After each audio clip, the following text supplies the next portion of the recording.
Hey guys, so I'm here with baby Bella and I am going to do a mini short version of a video that I did that was very long, but I was only posting that in my group. So I'm going to give you guys a short mini version of that video to basically cut to the chase. I actually just fed her this bottle and changed her diaper. And the diaper was like soaking wet. Look at this, diaper is like soaking wet. And she drank quite a bit. Make sure you are subscribed. Make sure that you click the thumbs up. Make sure that you click the bell so that you can be a part of the notification squad. Basically, I just was talking about buying and selling. I feel like a lot of times, I know I've said this before, that we are paying for egos when it comes to pricing and everything. I feel like a lot of people don't want to, you know, see their work sell for less than an artist that they feel like skill set isn't as nice as advanced or nice as theirs.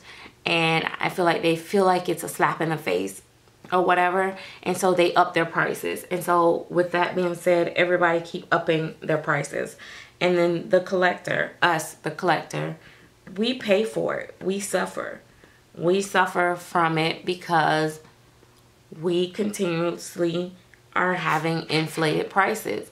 Now, is it to say that the value isn't there? And some of them, yes, the value is there, and we can kind of, from a collector's perspective, justify it. And when I say a collector's perspective, I mean it in just that. Because if it's just a regular Joe Blow, someone just coming by looking at the dolls, they're gonna say, I don't see why you even paid like $400 for a doll, because that's the way they see it, as just a doll.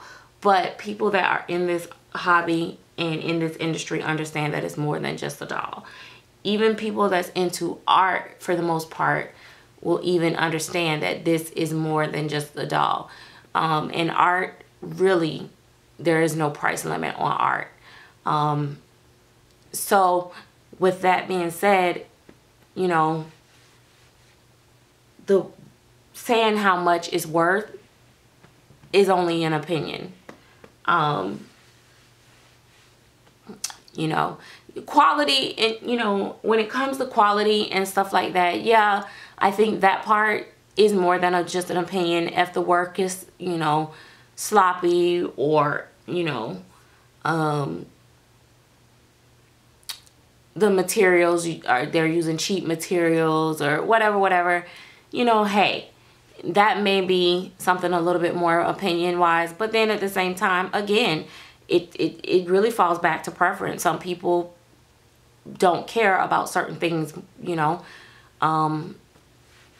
so they may just be thrilled over the sculpting and don't care about anything else. But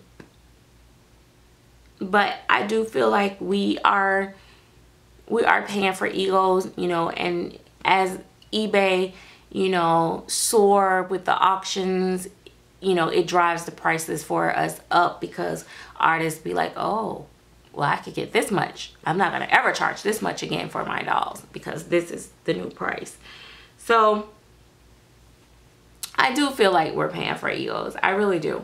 The other thing is, I just experienced this recently. I had two of the same dolls in my collection painted by two different artists, two different price brackets. You know, let's say one is more like $1,400 and the other one maybe around $800, maybe $1,000. But the painting actually, you know, is like about the same, or the one that's less may actually even be considered even better to certain people, depending on, you know, what you like, as far as details and stuff. So, but at the same time, both of them are worth the money. Both of them are worth, I would go out on a limb to say more so like the one that was less is worth the same price as the higher end one, because I don't feel like the higher end is overpriced. The one that was $1,400 is not overpriced in my opinion. I feel like the artist deserves that money for that particular baby.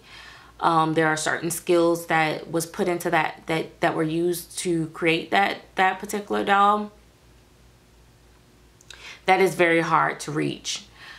But some, you know, but a lot of times collectors don't want to say that because they don't want to devalue the higher doll. They don't want to say, oh, wow, I paid, you know, $800 or $600 for this doll, and I paid $1,500 for this one, and this $600 doll looks just as good as the other one. Because then people, just like I told you guys before, people are not going to take that as, oh, the lower end one is just as nice as the higher end one. They're going to take that as, oh, the higher end one should have been less money. You know what I mean? Like, and I've done it too. So I know that's kind of like the way it goes sometimes. But it doesn't always mean, it's not always meant that way, but I sometimes it is though. Sometimes it's like, wow, you know, it's like, gosh, you know, I feel like I got ripped off. Luckily for me in this situation, I don't feel that way. I just, you know, it just makes me appreciate my, one of the artists that I use more frequently. I appreciate her even more. I really appreciate the artists that are very humbling in their pricing and that they don't like charge the max that they know they could get for their work. It just allows us as collectors to be able to enjoy nice dolls, you know, at an affordable or attainable price. Because I mean, affordable can mean a whole range of things, because it just depends on your income bracket of what is affordable. Because affordable to me may be $700-800. Affordable to somebody else might be, you know, $8,000 or $9,000 or $300 or $400. You know, it could be the lower or the upper. It just that varies. So, but I just, you know, and as far as SecondMarket goes, someone asked this question in my group a while back. Like, do I feel like dolls should, you know, cost a lot more on SecondMarket or less? And it depends on the doll. It depends on the situation. If the doll is sold out and very rare and someone really wants it and they feel like it's worth it to them, then yeah, so be it. If the doll is still available and you can get it straight from the artist, no, I just wouldn't necessarily pay that for that doll, unless there are times now where I don't care if I can get it from the artist again, because we all know that every baby is going to be different from the artist, and most artists cannot duplicate their work, so it's not guaranteed that you're going to get that same look. So sometime there has been a few times that I have bought SecondMarket and said I want that one, you know what I mean? And if I paid a couple $100 over the price, that's okay, because I wanted that one. So I have done it. And you know, oh well, you know. But do I make it a habit? No. I don't even make it a habit to buy secondhand that often, especially nowadays, because a lot of times, you know, you just never know what you're gonna get. And it comes with no warranty when you're SecondMarket. So when it comes down to the like silicone babies and stuff like that, I'm very leery. I'm very leery on it, especially if I'm not familiar with the seller. But I will buy silicone SecondMarket, especially if I can get a good deal. If I can get a good deal or a good price on it, yes. Or if I can get a baby that I can't get from anywhere else, yes, I will buy a SecondMarket sometime. But I know that some people make it, you know, they do it as almost like a career. Like they go out and they search and they hunt. They hunt for really low prices or whatever, and then they, you know, like sell the dolls higher, and then they keep doing it till they can get enough money, I guess, to get what they really want, maybe, or just to keep getting the money. It may be just a rush or a challenge, I don't know, but that's their business, you know. To be honest, I'm gonna be really honest about that. That's their business. It doesn't affect me one way or another, because I wouldn't necessarily be their buyer, so it doesn't affect me, so I really shouldn't have much to say on it. So I'm gonna, you know, just say that, you know, I feel sorry for sometimes I feel sorry for inexperienced collectors that might run across these type things and they think they're getting a deal and they're really paying more than what the original cost might be or whatever, or they're paying more than the doll is actually worth on the market value, I should say. Not worth, because we determine the worth as an individual. What we're willing to pay, that's what it's worth. There's no set price. But the market value amount means something to me, because as you guys know, I often sell my dolls after like a year or so. I seem like it's not by habit, but it seemed like I notice a pattern is almost like at a year, I'm like over it. If a baby lasts over a year, I really love it. Like Lizzie lasted over a year. I guess, you know, I really didn't intend to sell her, but I did. Puck is coming up on a year in October, I think. But he's not going anywhere. So anyway, but my point is that, yeah, you know, sometimes I feel sorry for them in that way, but you know, I've really invested a lot of myself into studying the hobby and finding out what's what in the hobby. And so in most cases, if I pay more for a doll, I go in it knowing I'm paying more for a doll. If it's not worth the market, if it's higher, I'm paying higher than the market value, I know that going in, and it's probably something that I just wanted really, really bad, and I just did it anyway. It's not gonna be, in most cases, because I'm human and I could accidentally do it or not knowingly do it, but you know, because these purchases are very emotional, and you know, I've actually, like, you know, as much as I talk about this and that, I've actually bought and then, you know, burnt because I was doing an emotional purchase and just kind of like jumped in it and just trusted the wrong person. But for the most part, I pretty much know what I'm going into.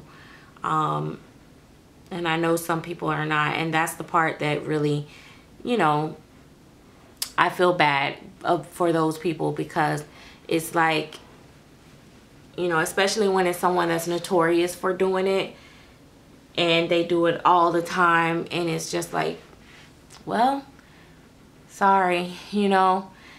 But yeah, but it's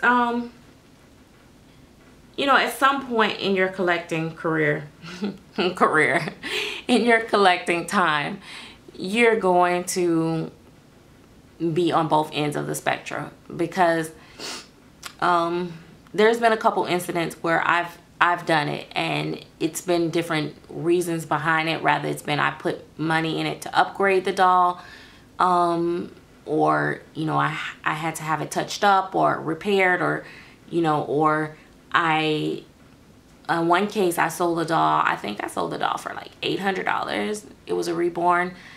It was actually given to me as a birthday gift, yet also like a consolation gift for where I had spent a whole bunch of money with this one particular artist. I'm not gonna name names. I had like 5 dolls from this particular artist, and I had invested over like $3,000 or so, a couple $1,000s. And about 3 out of the 5 dolls had issues. And I think that the artist kind of felt bad too, and they had gotten a lot of business off of people seeing my dolls. And they gave me, they offered and made me a baby for free. And I kept the baby for a while, but then when I got ready to sell it, what was I gonna do? Give it away?